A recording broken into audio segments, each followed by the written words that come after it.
Welcome to this edition of Head to Head. I'm your host, Cam McKinney, and this is episode number 329 of the podcast. And on this episode, I'm talking about Mets star shortstop Francico Lindor. 2016 was the year that Francico Lindor became a star. Statistically, he hit 15 home runs, drove in 78 runs, and was a big reason Cleveland was one win away from winning a World Series. Then he went on to have 3 straight seasons where he hit 30 home runs or more, and then after 2020, where they only played 60 games, he, like past Cleveland stars Albert Bell and Manny Ramirez, left over a new contract. Lindor was traded to the New York Mets, and expectations were sky high, and he was given a 10-year, $341 million deal. That contract, mixed with a big market, has changed a lot of people's opinions about Francico Lindor. Before he was in New York, all the talk around him was him being the future of baseball and how fun he is to watch and how he's always smiling. And he's not a guy who's gotten a lot of attention these past few years because the Mets had sky-high expectations, and those expectations were not met. They spent a lot of money on 2 aging Hall of Fame pitchers, Justin Verlander, Max Scherzer. That didn't work out. Baseball once again is praising Lindor because the Mets are good, and he's a massive reason why. Since August 1st this season, Lindor is hitting .311 with 8 home runs, 21 RBIs, and 29 runs. And the team has a 22-14 record in that time span, and they are competing for a playoff spot. And this is a season where the expectations for the Mets were not that big because this was viewed as more of a rebuild. They have a new front office. They didn't go off this offseason and sign big names. They're also in a very tough division with Philadelphia and Atlanta. I've just been getting this feeling mostly from people who follow the Mets and Mets fans that Lindor was a better player when he was in Cleveland, and that's not the case. In 6 years in Cleveland, Lindor hit 138 home runs with 411 runs driven in. In 4 years with the Mets, he's hit 107 home runs, which is the third most by a shortstop behind only Corey Seager and Willie Adames. Really, the only noticeable drop-off of Francico Lindor's game since becoming a member of the New York Mets has been his batting average. And I thought all you baseball analytical fans were not big on batting average. That is the only stat that has visibly fallen off for Lindor. He's not the same hitter batting average-wise that he was in Cleveland, but I thought that wasn't a big deal. This, to me, is the problem with high-priced players coming to a new team because of the contract. All the talk is about the team winning. A-Rod dealt with the exact same pressure when he joined the New York Yankees. A-Rod with the Yankees and A-Rod with the Rangers is the exact same player. The difference is the Texas Rangers were not being held to the same standard as the New York Yankees. And Francico Lindor with Cleveland, they were a nice story. They were winning a lot of games, but there's way more pressure in a bigger market like New York. This is a quote from Francico Lindor himself. Quote, "The contract will pay off the day I win a championship. I'm giving back, I'm helping, I'm doing a lot of things. But from my point of view, my own expectations, I'm only going to feel that I earned that contract when I win," end quote. On one hand, I look at that and I go, that's the right attitude. But I also go, he doesn't have control of the roster. Baseball isn't football where a quarterback can come in like Tom Brady can go to the Buccaneers and turn that team into a Super Bowl contender. Baseball is not that kind of sport. Shohei Ohtani is having a phenomenal season with the Dodgers, but he was having an equally phenomenal season last year with the Angels. It just means more when he's doing it with the Dodgers because the Dodgers are a good baseball team and the Angels are not. One player can only have so much impact on the field at any time. Look at Aaron Judge. I mean, during his 60-plus home run season, nobody really thought the New York Yankees at the end of the day was going to win a World Series, despite the fact that they had the best baseball player in the world. And that's still the case with Aaron Judge. He might be on pace to have another 60 home run season, but nobody looks at them and goes, they're going to win the World Series automatically, because it's going to come down to the team around him. And the same thing goes for Francico Lindor. Baseball is just not a sport where you can put all of the focus on one player. And I think most people who follow the sport realize that, but they put all of that pressure on that one player because of the massive contract, because we know the big money involved. We go, Francisco Lindor is making $340 million,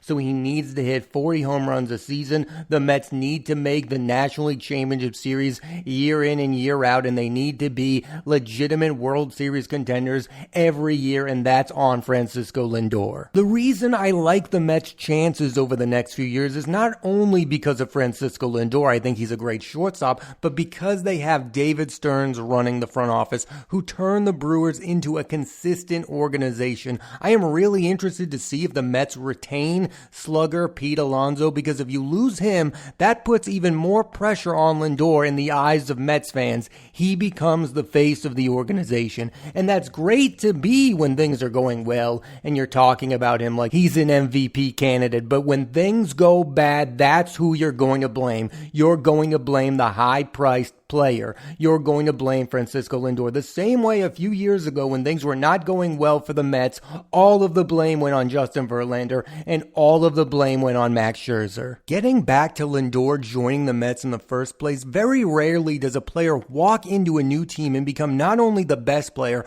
but also the face of it. I mean, the one modern example I could come up with was Barry Bonds with the San Francisco Giants. He goes to the San Francisco Giants and immediately he becomes the face of the organization. He becomes their best player. He becomes that guy who goes on to win many MVP awards. And while Lindor hasn't played to that level, he's still been one of the best offensive shortstops in baseball, and he's still just 30 years old. I mean, let's look at the stats. Francisco Lindor has 245 career home runs. That's the sixth most all-time at the position, and it's very likely at some point in his career he will pass Cal Ripken Jr. at number one. Lindor is on the Hall of Fame highway, and the reality is he's never veered off. He's always been this good. The MVP talk is all about the fact that the Mets are in contention, and he has been on fire since August. He's not going to win the MVP. We all know that's going to be Shohei Ohtani. But I do find it really fascinating that now baseball is starting to look at the MVP award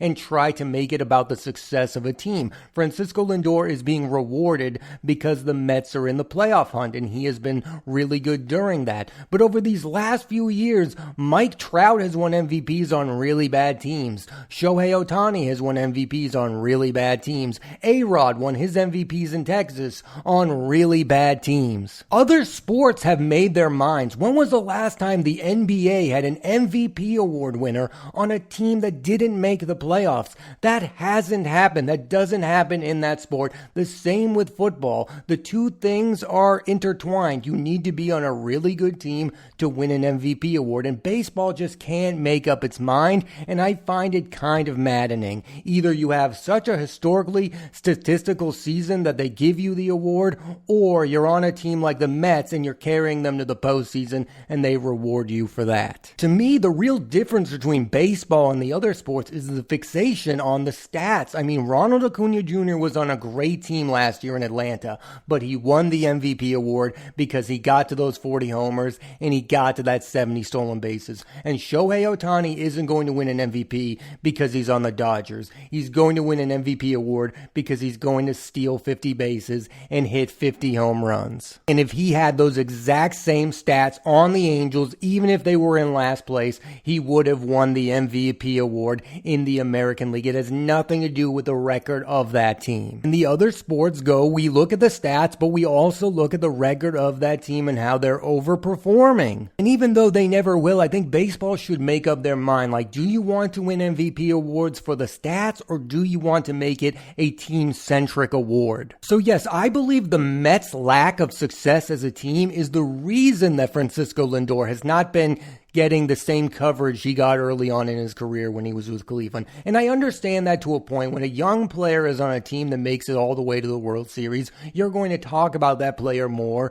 than a guy who's on a team that's not meeting expectations. But I think here's another factor. We have taken for granted power hitting shortstops. I mean, there was a time where they were foreign. We didn't see a lot of them. It was a defensive position. The faces of the position were guys like Ozzie Smith, who were winning Gold Gloves left and right. But in comes Cal Ripken Jr., and then after him you have A-Rod, you have Nomar for a time period. These were guys putting up massive numbers at the position. Just to give you some context, I don't have to go that far. Back in 2010, there were 0 shortstops who hit 30 or more home runs. This season, there are already 5 players with 30 or more homers. Gunnar Henderson, Lindor, of course, Willie Adames, Corey Seager, and Bobby Witt Jr. Back in 2010, only 4 players hit 20 or more homers. This season, there are 10 shortstops that have reached that number. The days of the light-hitting shortstop are over.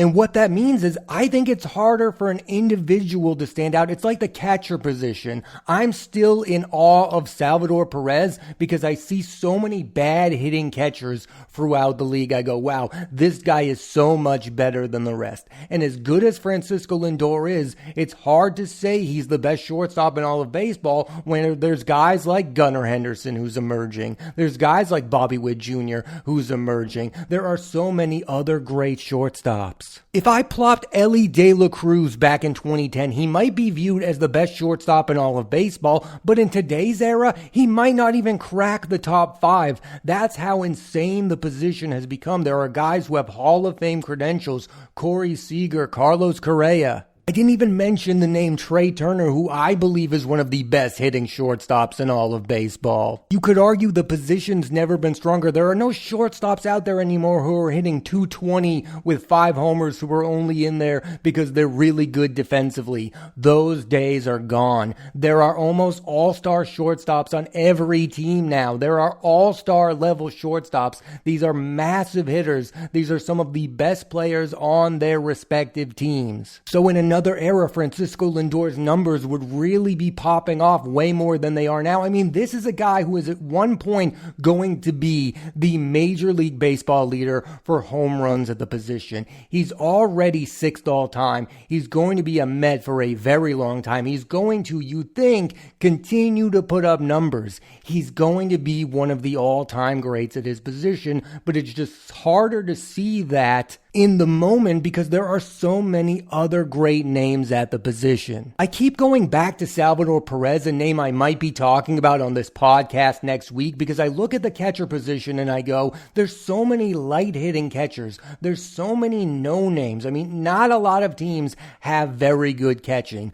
But if I plopped Salvador Perez into the 1970s, he would be competing with names like Thurman Munson, Johnny Bench, and Carlton Fisk. So he wouldn't be standing out as much as he is right now. That's my point, is the position is so weak that we go, man, Salvador Perez is an all-time great, and he is an all-time great, whether there be other great catchers or not. He is an all-time great, but he's standing out because so many teams lack a good starting catcher. That is not the case with the shortstop position. As good as I think Francisco Lindor is, I'm not even sure I could argue he's the best shortstop in baseball right now. I mean, there are other names. I look at Gunnar Henderson. Yes, he has a lot of errors, but offensively, I think he's a better player than Francisco Lindor, and I don't mean that to be disrespectful. Career-wise, Lindor is better than him, obviously, but Gunnar Henderson has really emerged. I mean, Bobby Witt Jr. would be winning an MVP in any other season if he wasn't up against the likes of Aaron Judge. But how we view those players over Francisco Lindor is also different because of the markets. Bobby Witt Jr. is playing for the Kansas City Royals, a team that I had expectations for going into the season because they made a lot of moves during the offseason. They're a great story, but there's no winning expectations for the team. Nobody looks at them as a World Series contending team. The same for Gunnar Henderson with Baltimore. I know we all talk about Baltimore with their young talent, but we view them as a big story because they have emerged. They are a smaller market. The expectations in New York, whether the team is actually good it or not, are sky high by the fan base, by the sports talk radio, by the media like ESPN and MLB Network. And the talk about the New York Mets over the past few years in the beginning of this season have not been overly positive. It's been about how the Mets put in all of their marbles on these high-priced players, and they have not been winning a lot of baseball games. And here's why I wanted to do this podcast, because I believe Francisco Lindor has been this good the entire time, his entire tenure with the New York Mets. But people are changing their tunes on him because the team is performing well now. Lindor is not only being rated as an individual player anymore, he's being rated as a team. As the Mets go, so goes Lindor, it seems. And that's not the case with Gunnar Henderson. That's not the case with Bobby Witt Jr. If Bobby Witt Jr. and Gunnar Henderson were putting up these stats on a bad team, we would still be talking about them as great players. But Francisco Lindor, because he's in New York, has to put up the stats and his team has to be winning at the same time. And I get it. That's the case with New York. They're a big market. When we talk about the Mets, we're talking about a team we think should be winning because they're putting in a lot of money into their organization. And my next point is something Francisco Lindor probably doesn't even want to believe, that maybe it would have been better for him to take less money to stay with Cleveland. I mean, look at what Jose Ramirez is doing with the Cleveland Guardians. He's just quietly been viewed as one of the best third basemen in all of baseball, although I think he's a bit underrated. He never seems to be in the MVP conversation, but he gets to put up the stats. He gets to be viewed as a great player, and whether Cleveland is good, great, or in the middle, we don't talk about them as a team underperforming rarely because they are a smaller market. And listen, maybe Lindor wanted to be in a bigger market. Maybe he wanted to be in New York City and be one of the faces of baseball, but this is what you get when you make that decision. It gets talked about how your team is performing and how are you performing on that team. It's like what happened last season with Trey Turner's first season with the Phillies. He went through some ups, he went through some downs, and the fans went with him through how he was performing, because when he got going, the team started to get going. These markets, Philadelphia, New York, Chicago, Boston, they view their team as a team. They don't love individuals who are putting up stats on bad teams. They want to root for a winner, and if they're not rooting for a winner, they're going to let you hear it. Ask a Yankee fan who they like more, Derek Jeter or Alex Rodriguez. It doesn't have anything to do with stats. It has to do with the fact that one of them is viewed as a winner and the other one didn't win enough. He was only part of one World Series team. A-Rod is not even viewed in the same planet as Jeter, even though A-Rod put up some enormous stats during his time in New York. This is the last thing I want to talk about on this podcast. I don't believe that Mets fans are ever going to come to a consensus on how to feel about Francisco Lindor. This will not be the last up during his tenure with the Mets, but there will be some more downs if the team is not performing. They will never say, oh, this is how we now view Francisco Lindor from now on moving forward. And I think that's a fine way to look at it if you're a Mets fan. I'm okay with that. I do that as a Red Sox fan. One minute I love a guy, and then the next season I'm like, I couldn't be more down on this guy. It reminds me of JD Martinez. He was one of the heroes during the 2018 World Series, and then he started to not be as good, and I started to get angry towards him. That's what fans are supposed to do. But I think other people, not Mets fans, should look at Francisco Lindor and just say he is one of the best shortstops of his generation, no matter if the Mets are really good or really bad. That is how we should view him, because stats-wise, he has been really consistent. And he's a player I'm personally rooting for. I hope at the end of his tenure, he's viewed as an all-time great New York Met. I hope he's talked about in the same way that Mets fans talk about Darryl Strawberry or Mike Piazza. I hope he's viewed as that. Yes, it would be great, absolutely, if he ends up winning a World Series with the Mets, but what he really needs is a postseason moment. Mike Piazza had his postseason moment. He led the Mets to the 2000 World Series, and after that, he's been thought of as an all-time great New York Met. I'm glad that Francisco Lindor is getting all the love he's getting right now. I'm happy that he's in the MVP conversation, but you should never forget how good good of a player he's been and how good of a player he's going to continue to be. This is a guy who's still only 30 years old, and he's already hit the 6th most home runs by a shortstop ever. Again, I'm going to continue to repeat that number. Francisco Lindor has the 6th most home runs at the shortstop position. My feelings on the Mets will change depending on where they're at as a team, but my opinion on Francisco Lindor will not change. He is already an all-time great shortstop. And I guess I'm just sick and tired of when people pick and choose when team success affects an individual's legacy. Mike Trout hasn't taken a hit because the Angels didn't win. Shohei Ohtani didn't take a hit when the Angels didn't win. But somehow Francisco Lindor the last few years has taken some hits because the Mets haven't been winning. I just think that's wrong. You either do it for every player or you don't do it at all. Thanks for listening to this edition of Head to Head. I'm Cam McKinney, and there'll be a new episode of the podcast every Monday on Apple Podcasts and Spotify, so please rate, review, and subscribe.